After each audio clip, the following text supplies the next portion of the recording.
illusion, especially in America and most Western countries, is I'm going to hold my breath for 50 weeks and then I'm going to exhale for my 2 weeks of vacation a year. But that's not how the mind and body work. Welcome back to the Nickolas Natali Show. I'm your host, Nickolas Natali, and today I'm excited to bring back someone who's no stranger to the show, Scott Anderson. Last time Scott was here, we dug into his incredible entrepreneurial journey from running his family's construction business to leading a successful ad agency for over 25 years. What people don't know is Scott played a bigger role in my entrepreneurial journey than people realize. After our first episode together, Scott started giving me some nuggets of wisdom about business that I did not understand then, but as I kept trying, as I kept getting a little more experience, I was like, oh, that's what Scott meant there. Oh, Scott's advice from 2 years ago, wow, that's so applicable to what I'm doing now. And all of these wisdom nuggets continue to just rise to the surface over time. So now when people ask me what's been some of the best parts of having a podcast for this long, I point to Scott. I say, I had this one episode that was full of nuggets that went right over my head. I talked to the guests a little more, we kept in touch, and it's just been a wonderful experience continuing to learn from someone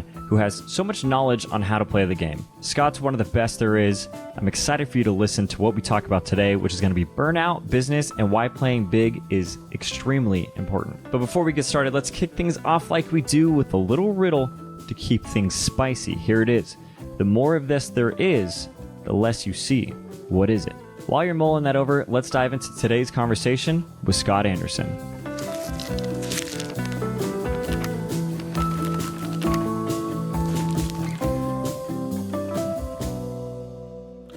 Hello and welcome. This is the Nickolas Natali Show. I'm your host, Nickolas Natali. Today we have a special guest, Scott Anderson. Scott, great to have you on the show again. Thank you. It's great to be here, Nickolas. Thank you. Absolutely. Here's where we're going to start. Last time on the podcast, we talked about your entrepreneurial journey, running your family's business in the construction industry, the high-end detailing business you had for a hot minute, and ultimately the advertisement agency that you brought to life and worked at for 25 years. I'm curious, when does your burnout testimony start to show its face throughout this timeline? And what was the negative transformation that you saw starting to happen?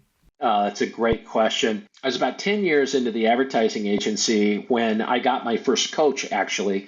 And I think it kind of, in a way, started then. But one of the things I noticed, like a lot of entrepreneurs, we're great at starting things. We're not so great at maintaining things and sustaining things because so much of it has to do with the action of starting things, of creating something out of nothing.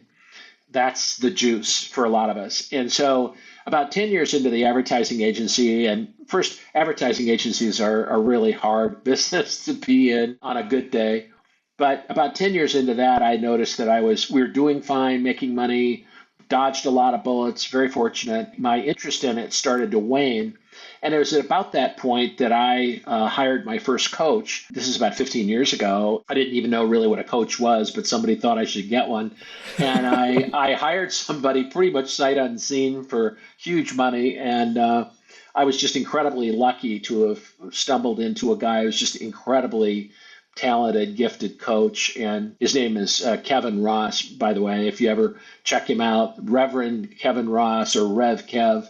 Wonderful man. And he really got me started in a lot of things. And part of what happened was I got really excited about coaching because I saw that in my case, it really transformed my life in a very dramatic way, the process of coaching. So that got me really interested in becoming a coach. It got me started in a lot of new businesses, actually, one nonprofit. But anyway, so I think that was sort of that interest kind of lit the fuse for the burnout that came maybe 5 years after that. What I should have done in retrospect is I should have moved on. I should have sold the business to my partners, which I ultimately did, but I should have done it much sooner. And I stayed around too long, and my interest had really diverged from advertising to coaching. And in that period, I also went back to school, got a master's degree in clinical counseling. I became a licensed therapist during that period. That was really that kind of personal development became really my passion. And still, though, however, I was in this advertising agency with partners and other shareholders, and I wasn't all in as I should have been. To be where you're not supposed to be anymore is one of the recipes for burnout. And I didn't have, I think, probably the courage of my convictions enough to say, okay, guys, take me out of the agency. I'm going to become a coach and develop some other programs like the Burnout program. And I just didn't have the advertising agency got pretty comfy. We were making a lot of money. I had 4 kids I was beginning to put through college. And, Oh man. I was thinking about it lately, just the insurance, the life insurance or the health insurance, I'm sorry, on all 6 of us, crazy bills in those days. And so the advertising agency became kind of a comfy place to be, but it was inconsistent with my ultimate goal. So I was sort of torn. That's fascinating. It sounds like it, as much as it was having a lot of the saying irons in the fire, having a lot of irons in the fire, it was right. also the desire to do something else. And now maybe the feeling of being stuck. And I'm curious, like what the maybe psychological or even physical side effects were of being torn in that way. Yeah, that's a great question. And, I could not have identified any of what I know now at the time, unfortunately. I mean, now it's clear to me that I was, having a very textbook burnout experience. I had no idea at the time. But basically, in my particular case, it was on the one hand, I knew what I really wanted to do and needed to do. And that would involve leaving a situation that was a very secure, but no longer a good fit for me. And so I was really torn as a person. And, it was, I think, a question of personal integrity that I really should have, as I say, I should have left 5 years before I did. I put my business partners through, in retrospect, I really regret indecision and splintered interests, and I wasn't all in, and that's what they deserved as my business partners. It was sort of an integrity thing amongst others. But in terms of what I was feeling, part of it was, and these are really the top 3 burnout symptoms as identified by the World Health Organization, because burnout is now an acknowledged, genuine disorder. The number 1 symptom is just bone-tired exhaustion. I would wake up in the morning and just feel like, wow, I don't know if I can get up and do it today. It was not just physical exhaustion, but kind of emotional, spiritual, psychological, complete bone-tired exhaustion, to the point where I really worried about, I've got to get up and do this today, but I'm not sure I can. I've talked to lots of, hundreds and hundreds of entrepreneurs since creating our burnout program, and that's one of the most pervasive and probably the number 1 symptom people notice is this exhaustion. The second thing was that, and I wasn't aware of it at the time, but in retrospect, I see that I was really felt isolated from and disconnected from my business partners, from the business itself. And in retrospect, I think I disconnected myself. I was disconnected from the mission of the advertising agency, but disconnected from the people in the business, and was just going in a different direction kind of. But it's also one of the main symptoms of burnout is just to feel the urge kind of to isolate and be disconnected. And then the third symptom, and this is when burnout is very serious and potentially destructive, is not just feeling disconnected and isolated, but feeling a real animosity towards the people that you work with, work for, even towards clients, coworkers, and in my case is also business partners, which I obviously regret and am not proud of. That's the way it got for me. And this is where burnout can become the combination of this complete exhaustion, overwhelm, stressed out aspect, the feeling of isolation and disconnection from what you're doing, and then, but ultimately to feel resentment, genuine resentment towards other people are kind of the hallmarks of burnout. I didn't know that at the time. And, it's a recipe for bad things to happen. So anyway, my business partner said to me, look, you're done. You're toast. This is not working. Fortunately, we had a good buy-sell agreement. After starting lots and lots of businesses, I finally got a buy-sell agreement that makes sense. We were all able to go on our merry ways, and I was able to start the coaching business in earnest. But it still took, a year or so to recover from the exhaustion of this burnout, even as a therapist with all this training and experience, even with lots of mental health therapist colleagues. Even with my experience with post-traumatic stress disorder, having created an organization to create treatment technology for that, I really wasn't finding many answers. And so kind of had to stumble into kind of like what they say about the blind squirrel, and was able by luck kind of to stumble into some things that I was desperate enough to try, and which fortunately did work for me. What's up, entrepreneurs and business owners? I know you're working hard to get more exposure for your brand, generate more leads, but if you're feeling stuck and like your content's not producing the right connections, you're not really resonating with your audience, or you're struggling to network online without it feeling awkward, I got something that might help. In the show notes is my Instagram. Shoot me a DM that says leads. I will show you how to build valuable connections, get more leads, stand out from your competitors, all without blowing your marketing budget. So give me a follow on Instagram, shoot me that DM, and let's take your business to the next level. Talk to you soon. Bye. You've mentioned something that I hadn't thought of beforehand. I always kind of viewed burnout as like, I'm just going to work and work myself to the ground. But something that's kind of coming up is it could also be decision making. That feeling of being stuck when maybe there's a decision that you have to make that's just a tough one, that you're like, I'm just not gonna do it. I'm just gonna work through it, or and kind of avoiding those things. Let's say I was someone and I just wanted to get burnt out. What are some things I can do that would guarantee me to get burnt out? And I'm saying this kind of as a way of... No, I think that's a great way to look at it. To label, yeah, to be able to identify. Yeah.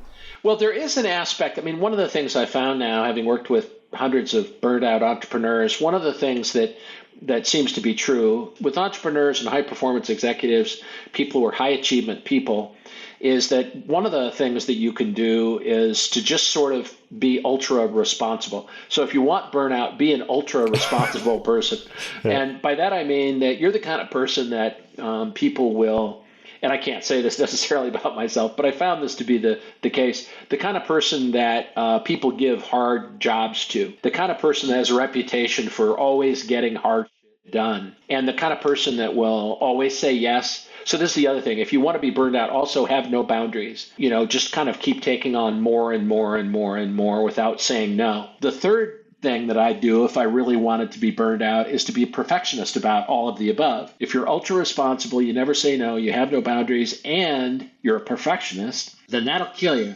But I found that that's really, really common, because a lot of folks start out in their business career without necessarily the skill or the experience in a particular industry, and they compensate for it by working really, really hard, putting in a lot of hours, never saying no, having broad shoulders, being responsible, always getting things done, no matter what. The problem is, so that'll really work in the beginning of your career, but if you don't change your business model or your personal brand from that to something that's more skill and experience based, then, and you continue, your solution to everything is just work harder and take on more, then you're definitely going to be burned out. Yikes. That is a good formula for burnout right there. I'm glad we laid that out. But also indecision is another one for not making a decision. And, I've coached a lot of people in burnout who felt kind of like I did, that they couldn't continue to do what they were doing, but they didn't see a way out of it. And they lived in this sort of, as I did, of indecision, I guess, but being out of integrity, a combination of those two things, and feeling as though my options are A and B and they both suck. I really can't do anything. And it's that feeling of being trapped or stuck that compounds all the other tendencies that I mentioned. What are some of those things that you tried that didn't work for your burnout? And then what was the things that you tried that you're like, finally, I'm getting some results? Like maybe this is the during that year timeline where you're recovering, you're like, I'm finally being relieved of some of this. Yeah. So give me the good and the bad. Well, here are the things that definitely don't work, because I tried them all. And I also, this is informed now by having worked with lots of people who've tried a lot of the same things. But, again, it's sort of like to a hammer, everything looks like a nail. And to an overachiever, everything looks like, I'm just going to work harder. The two settings are, I'm going to work harder, and also I'm going to worry more. And because those are the two settings, particularly earlier in somebody's career, is that I'm just going to outwork everybody else and I'm going to care more than everybody else. And that's kind of the settings that a lot of high performance people go back to. I'm going to work my way out of this problem. I'm going to work so hard today that that I'll work 15 hours today so I don't have to work 15 hours tomorrow. Tomorrow I'll only work 12 hours. And unfortunately, that never, ever works. So that's one of the things. But it gets more serious. I mean, as a result of mainly working and working and working, then typically, you get physically run down, emotionally run down, psychologically run down, and then everything in the rest of your life starts suffering. So this is when I talk to a lot of people, have had their spouses say, you're with us physically, but you're not present when you come home. You're like a shell of who you used to be. Another thing that a lot of people have tried is, various forms of self-soothing. So some people try alcohol, a lot of alcohol use, legal and illegal drugs, which can be relieving in the short term, but in the long term cause lots of problems. Overeating is one of the classic ones. Retail therapy is another. And there's also, a variety of ways of acting out, infidelity in marriage, for example, pornography. And there's a lot of ways that people act out that compound the shame they already have as part of being burned out people. So the problem is that most of the things that people gravitate to make it worse. That's really most of the things that the mind comes up with to solve the problem make things worse. And our brains are great at changing a tire or splitting the atom. But when it comes to making disturbing thoughts and emotions go away, our mind can't do that, really. It's not designed to do that. It's kind of like saying, don't think of pink elephants, don't think of pink elephants, don't think of pink elephants. And you might even get some short-term relief, but ultimately comes back worse than it did before. So that's the biggest problem, is that most of the things that our brain thinks of to get out of burnout almost always make it worse. Thankfully, and mostly by luck, I stumbled into some ideas that did work. One of them was there's a brilliant professor at the University of California at Berkeley named Christina Maslach, who has been studying workplace burnout since the 80s, maybe even the late 70s, when the term burnout was first coined to describe doctors and nurses in emergency rooms. And she's been studying, so for the last 40 years, she's been studying and doing research about workplace burnout. There's a lot of great YouTube videos with Dr. Maslach talking about this, and she created the first valid assessment for burnout called the Maslach Burnout Inventory. That is, we use a version of it, kind of an abbreviated version of it in our program, but it's the first definitive assessment that really gets to what are the actual symptoms of burnout. I have nieces and nephews who've talked about being burned out on geography, right? Yeah. I mean, everybody, it's such a ubiquitous term, but it has a formal medical and psychological definition. And Dr. Maslach has done a lot to help people understand what that is. One of the things that, at the end of the day, burnout is a stress-related disorder. So it has some things in common with generalized anxiety disorder. It kind of looks like depression in some ways, looks a little bit like trauma-induced illnesses, like PTSD. It's not PTSD, but it has some element of that, but it's not really any of those things. It's its own distinct animal. One of the things that Dr. Maslach helped me to discover when someone fortunately turned me on to her, the way that Americans in particular try to relieve stress is, I'm going to have a great weekend, right? I'm going to hold my breath. I'm going to hold my breath for 50 or 60 or 70 hours, but on the weekend, I'm really going to relax. Or I'll take a vacation. We've had clients that have taken month-long sabbaticals. We had a client in Europe who took a 6-month sabbatical. He didn't touch the burnout. And the problem is that that's not how, it can help physically to begin to recover, but unfortunately burnout is an inside job. So often we point to our coworkers, and this is one of the symptoms of burnout actually, we point to our jobs, our industries, our coworkers, our investors, our clients, whatever, and we say that's the problem. By the time you're experiencing the 3 symptoms I talked about, it's an inside job, and vacations and whatnot won't help. In fact, they, again, often make it even worse. So, one of the things that Dr. Maslach discovered, among other scientists, is that we need to be relieving stress. Since burnout is a stress disorder, we need to be relieving stress throughout the day. The illusion, especially in America and most Western countries, is I'm going to hold my breath for 50 weeks, and then I'm going to exhale for my 2 weeks of vacation a year. But that's not how the mind and body work. We need to be releasing stress throughout the day, multiple times per day.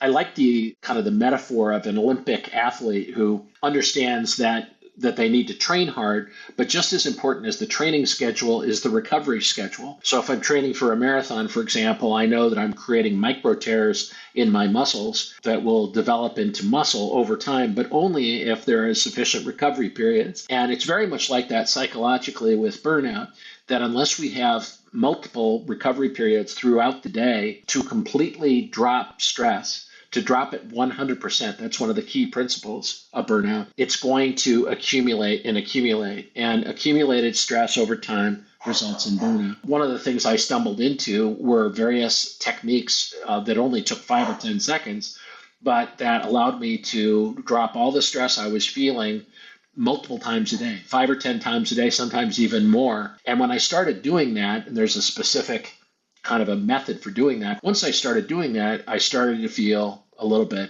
better. So that's one of the key ingredients. A lot of it, too, is just to understand what burnout really is and what it isn't. To begin with, if we can just stop doing the things that most burnout people do that make it worse, that in itself is a step toward recovery. If we begin to see working more hours is not the solution, in fact, it'll make it worse, or trying to soothe it. This is one of the really paradoxical things about burnout, but any attempt to make disturbing thoughts and emotions go away makes them come back stronger. And yet that's how our minds work. So just knowing that everything we're doing is making it worse is actually a step in the right direction. Man, I can relate to so much of that. I really like the point of even when you go on vacation, that doesn't mean you're necessarily getting rid of the burnout. I think a change in environment definitely can help those things temporarily, but I'm thinking of my own instances where I've been burnt out and I'm like, you know what, I'm just going to take like an impromptu vacation. I'm going to get out of here.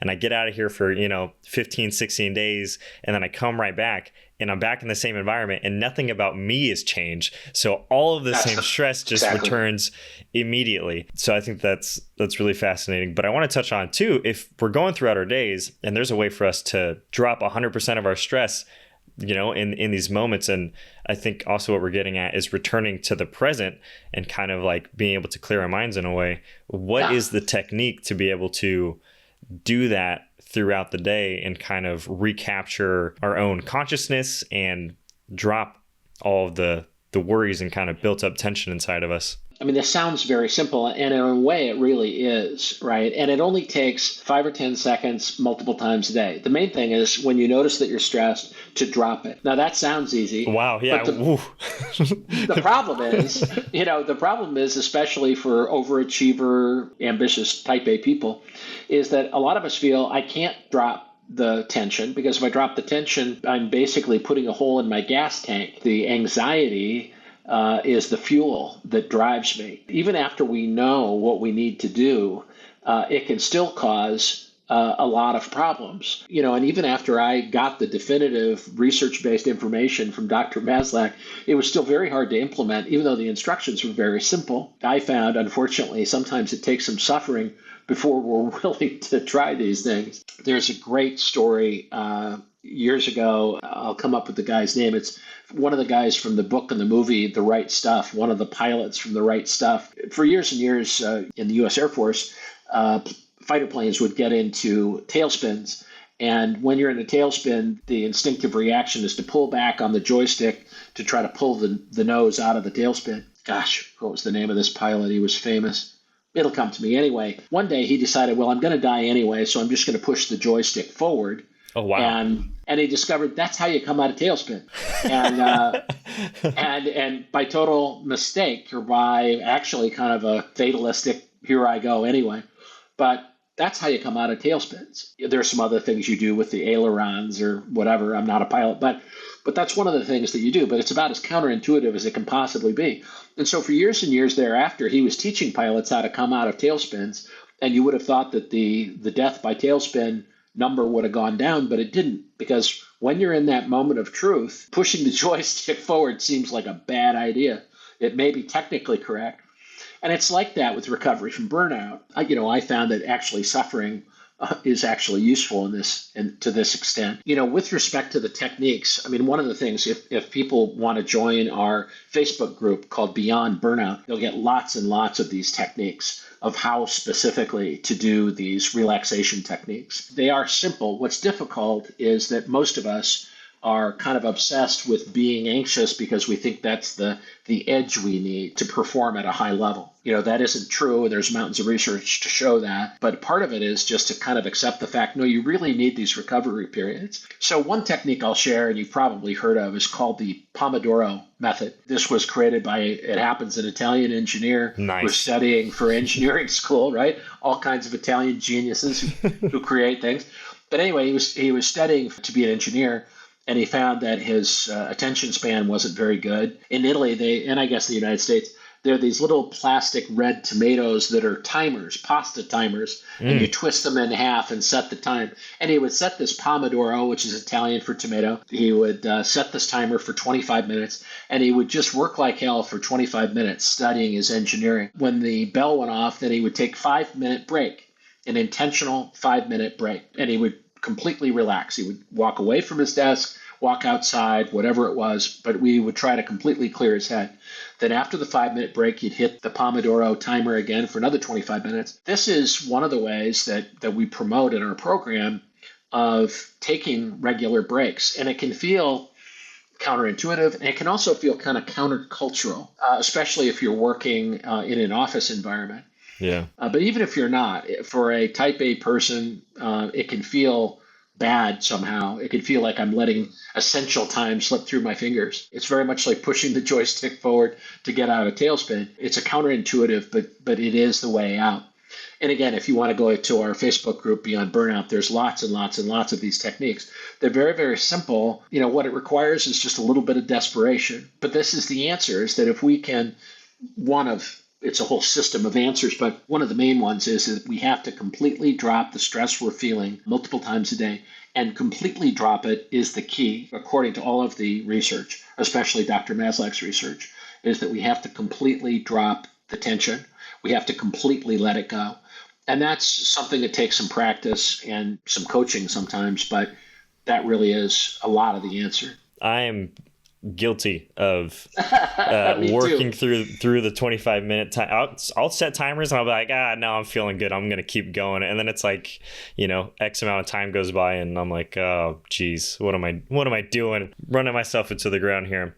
But I'm curious, speaking of the break part of it, here's another part of some of my personal experience with taking breaks. So even on times where I have like a healthy time system in place, I work X amount of time and then I take a break. Something that happens is when I take the break, I'll hop on my phone, a distraction, any other distraction, and my 10-minute break turns into a 20-minute break, and then the pressure's on. The workload is piling, and then it's an endless cycle. I'm curious if you've seen technological distractions play into burnout, and how can we go about managing those distractions?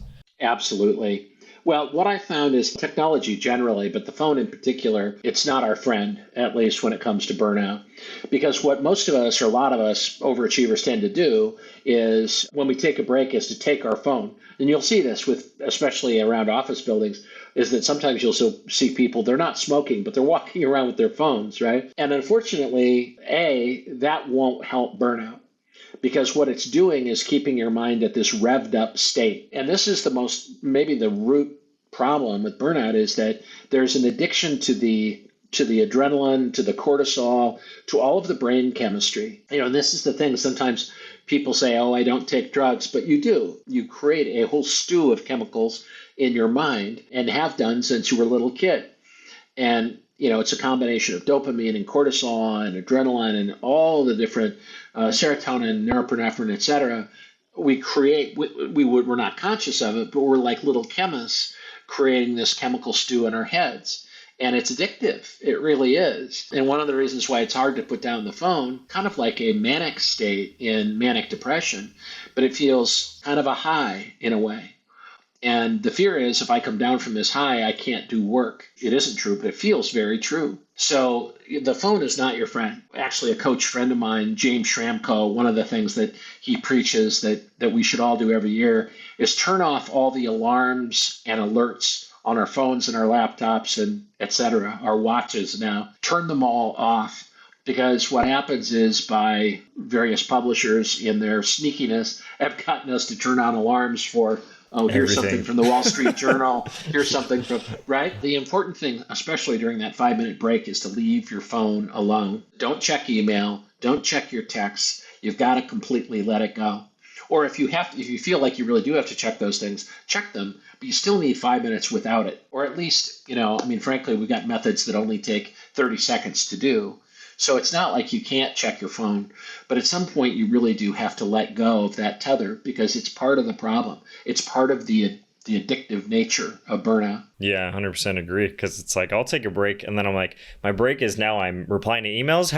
When did I take a break? I just switched devices, for my productivity. It makes no sense. I want to switch gears a little bit. So part of the process that you go through when working with entrepreneurs is narrowing their job description down to have the highest impact items be the bulk of where their time is spent. What's the process to trimming the fat and finding our skill set that serves us best and our business best? It's a great question. And again, it's one of those counterintuitive things. One of the things that entrepreneurs do in the beginning of their businesses is everything, right? They wear every hat.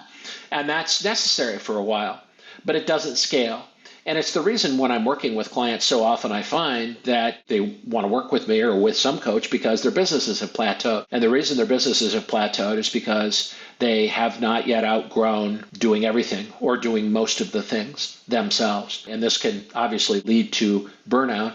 And there is this addictive quality out of superstition or out of addiction to brain chemistry. Entrepreneurs are loath to let go of any of the myriad of tasks they hold on to. But they'll never be able to recover from burnout, number one, and they'll never be able to scale their businesses, number two, if they don't make an increasingly pared down list of activities that only they can do. We have a practice in our Burnout Breakthrough system called goal shedding instead of goal setting.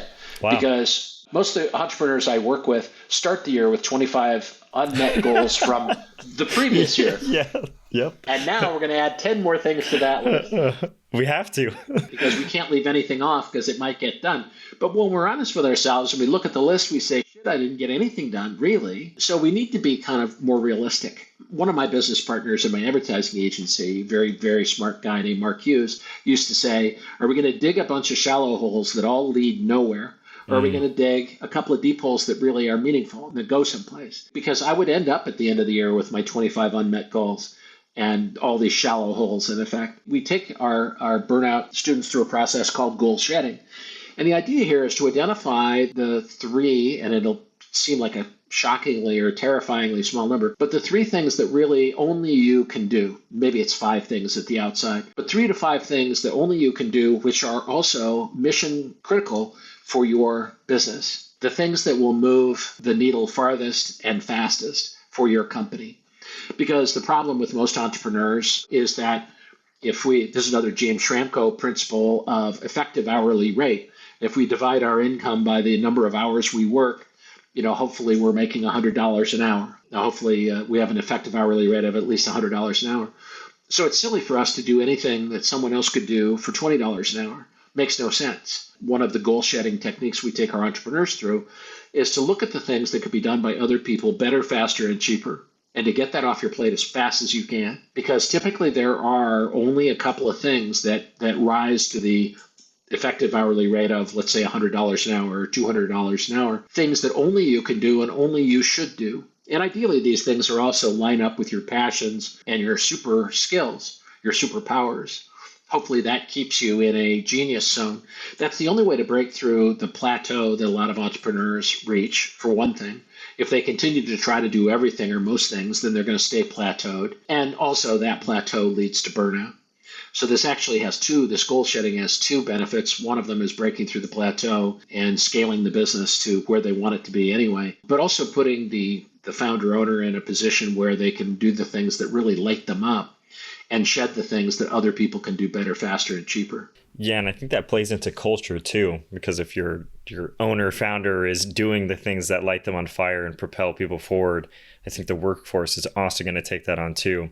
And before we talk about culture, I want to kind of talk about how this alters people's timing in their week. Since they're shedding goals, that means more time opens up. And you've had clients that have been working, 60 hours a week, and now they're outperforming their past sales by only working 3.5 days during the week. And I've seen some studies where it says most people, I think this was in regards to employees. I don't know if it's in regards to like entrepreneurs or founders, but most people are truly only productive in the workplace for around 3 hours a day. Like that's when they're at max. I'm curious, once you've trimmed the fat to what's important, is there an ideal work week time frame or a limit that you either recommend or see high performers following that's successful or works the best? No, I don't think it's that there's an absolute number of hours, but the best measure is really, are you, as James Schramko said so well, are you performing tasks that live up to your effective hourly rate at least? And of course, we always want to push your effective hourly rate to a higher and higher number. So that's one of the mathematical discernments we can make. It's not necessarily a certain number, but what I have found, you mentioned a specific case with one of my Burnout Breakthrough clients who went from 60 hours a week at least, working 6 days a week, to now works, 30 probably or less, maybe 20 hours a week, and works 3.5 days a week, but is accomplishing much more, is also infinitely happier, and as he told me recently, is completely broken through the burnout, and it hasn't returned. That's the main thing. When you were talking about taking a vacation or whatever, you might get temporary relief, but you're not going to get permanent relief. That's the biggest difference here, is that we can put a Band-Aid on this, but it's not going to work. For some entrepreneurs, working 40 hours a week is what they want to do, which is fine. The question is, how do you feel at the end of the day? And how do you feel, especially first thing in the morning? Are you overwhelmed with dread? Or are you really just chomping at the bit? That's the main thing, is, do you feel fulfilled? Do you feel like you're living your best life ever? Or do you feel like you're just barely able to show up? It has more, I think, to do with the feeling that you have inside and the fulfillment that you get than it does by the number of hours. But I have found that if you measure it only by business outcomes, entrepreneurs, founder owners especially, can dramatically reduce the hours and actually have significantly more impact and break through burnout and live a life worth living. Yeah, that's a great point, as well as I think there is a lot of personal preference involved in the amount of hours that you would work. Gotta count if you're excited to do the work or not. If That's the difference. If it's a mandatory work that you're forced into doing, or if you're choosing to do it because you're excited to do it. Is there a business model? And I'm thinking kind of in regards to, like, as we mentioned, there's entrepreneurs who are wearing a bunch of hats right now. They're bootstrapping it, but they're at that point where they're ready to make a transition. If you had to structure your business model, are there some business models that are better than others when it comes to keeping burnout away? That's an interesting question. I guess I've never really thought about it from the sort of the model standpoint. I mean, obviously, one of the things that is, and I'm not sure this necessarily contributes to burnout, if you're trading time for money, if you're in the service industry that trades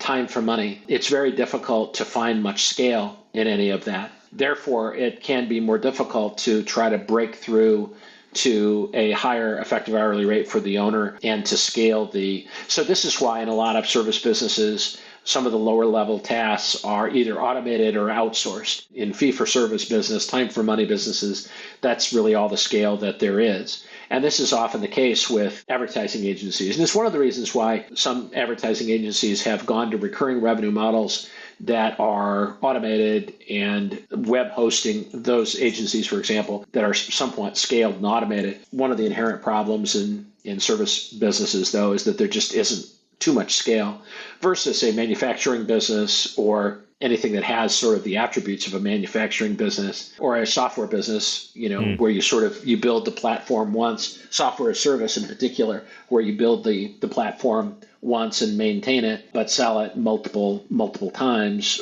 on a subscription basis, let's say. So, scale definitely helps with profitability, but can also help with burnout. Yeah, those are interesting models to keep in mind. I like the points on service equating to time and how that affects whether you're able to scale.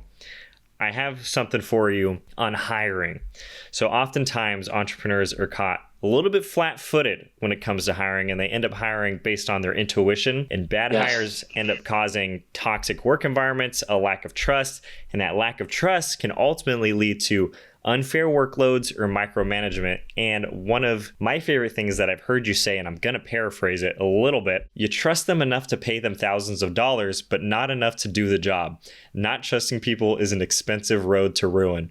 What's Yeah. your hiring process look like, or how do you recommend it to people to ensure you onboard quality employees that are a good cultural fit? Boy, it's so important, right? Because again, we're trying to, and particularly right now, and the workforce may be loosening up a little bit, the demand for or the scarcity of talent may be loosening up a little bit, but not a lot, not with most of my clients right now. So one of the biggest issues is how do I find talented people to do the work and how do I retain them if I do? Creating environments of trust and delegation and leverage and scale are essential on so many levels, particularly retaining the people.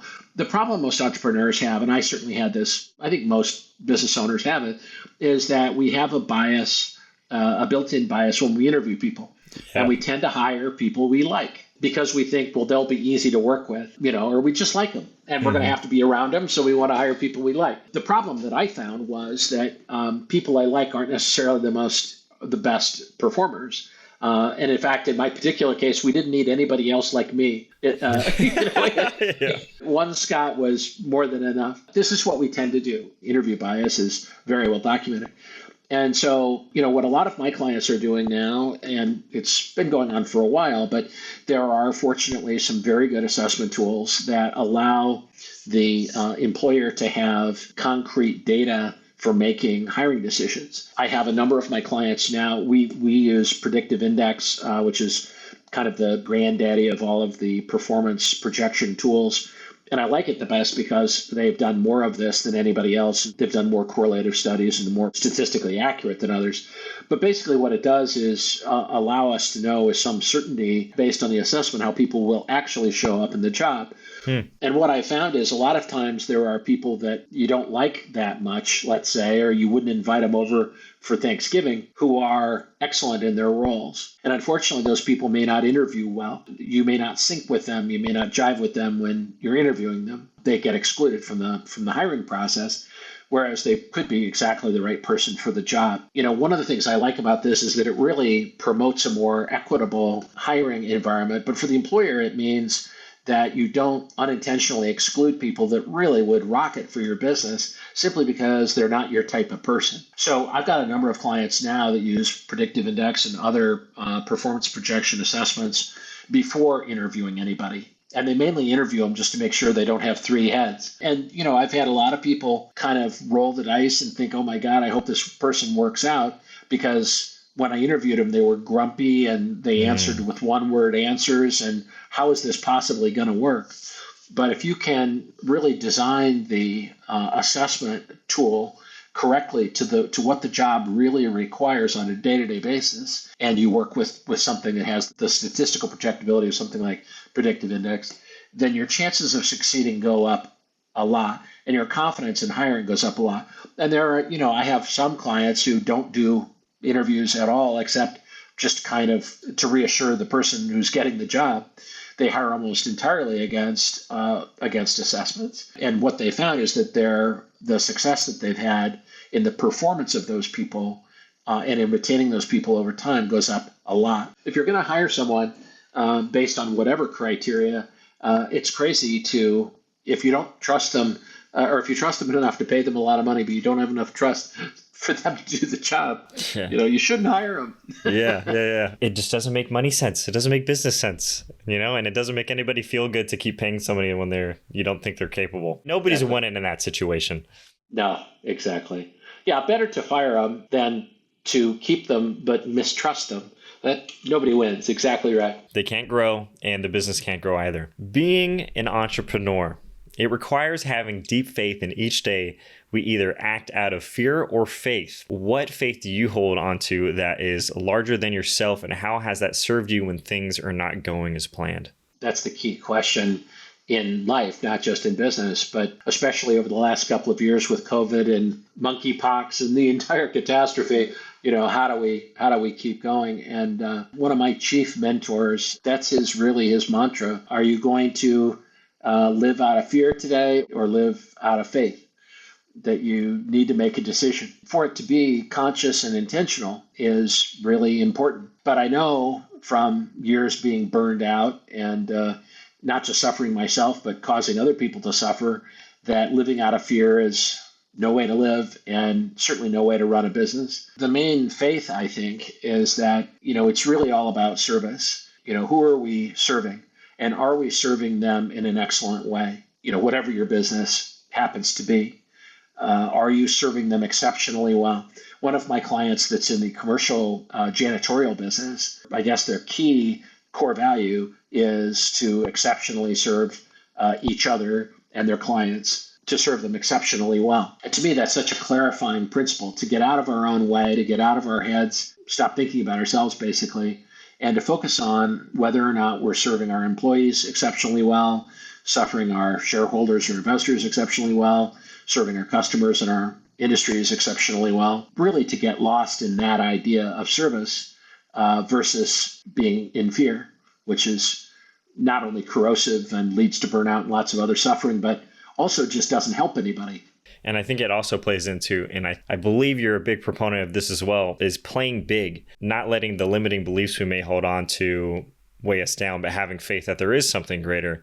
And also the service aspect is like, you put other people first. We're here to be in community and relationship with one another. And part of doing business, I think, is the ability to serve others. That's why we're here. That's the purpose. We're solving a problem, but we also get to serve people while we're solving the problem, which I think is huge. Playing Big was actually the first book that I wrote. The idea around it, and I mainly got it from great mentors that I had. I've been in work environments, in my clients' work environments and culture, as well as cultures I built myself. And I've seen the difference when leadership kind of assumes that the people they're working with are so much more powerful than they may believe themselves. In that book, Playing Big, I refer to one of my most important mentors, and fortunately for me, a friend, a guy named Jack Baker, who ran a super successful grocery store chain. The sense that he gave everybody around him was that you had the sense that he had more confidence in you than you had in yourself. And sometimes it was pretty awe-inspiring. I mean, it could be kind of scary, really, but he really gave you the feeling that he just knew, not bullshit, but he really did know that you were capable of a lot. And in those kinds of cultures, I mean, we will all make mistakes in any business culture, but in that business culture, making mistakes was tolerated, and it was an acceptable cost on the way to excellence, to serving people exceptionally well, which was the ethos of his grocery business and why it was so successful. But you just had the sense when you were working with Jack that he had confidence in you that you might not have in yourself. So we can go either way as leaders, right? Whether it's leaders in business, leaders in our family, our communities, and we can either expect people to show up as superstars or expect them to show up to fail. But the quality of the environment that we're going to live in when we expect people to thrive is very different than when we expect them to fail.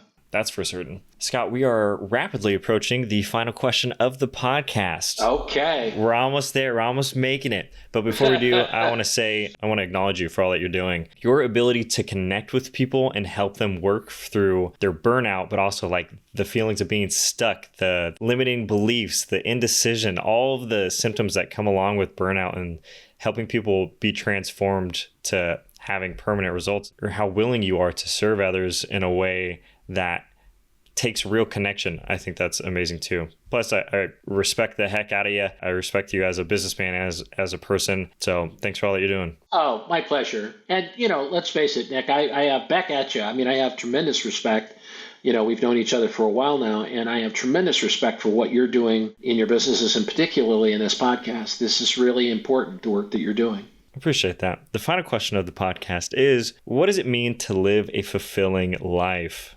Well, that's the acid test of all questions, isn't it? It's really sort of elusive, but I think that the answer comes back to, are we serving? And that's part of it for sure. The biggest part, I suppose, is, are we serving, and how well are we serving? Part of it too is, are we doing the work that God's called us to do? There have been different points in my life, and I think in everybody's life, where we just wonder, am I doing what I'm supposed to be doing? One of the reasons why I think there is the feeling of joy that we all experience intermittently is to let us know that we're where we're supposed to be. It's a sign, it's a measuring stick. It seems like when we are in joy, not in soothing or thrill or self-satisfaction, but when we're in joy, it's a pretty good sign that we're doing what we're supposed to do. I do think, though, that it all comes back to service. But when we're in joy, I think that's kind of like a Geiger counter. It shows us we're getting closer to the uranium, or one of those things you use on the beach to find the buried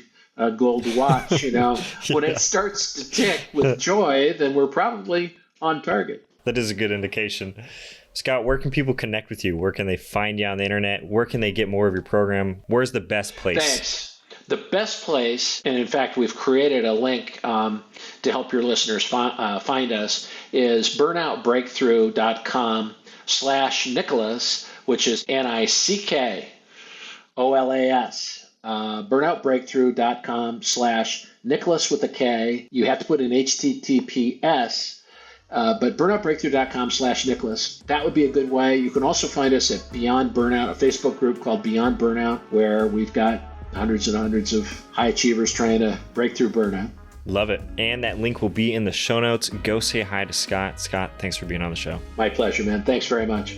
That was the episode. You just listened to it. Big thanks to Scott Anderson for coming back on the show and sharing his wisdom around burnout prevention, building better business systems, and why it's so important to play big. Before we go, let's revisit today's riddle. That's why you're still here. The more of this there is, the less you see.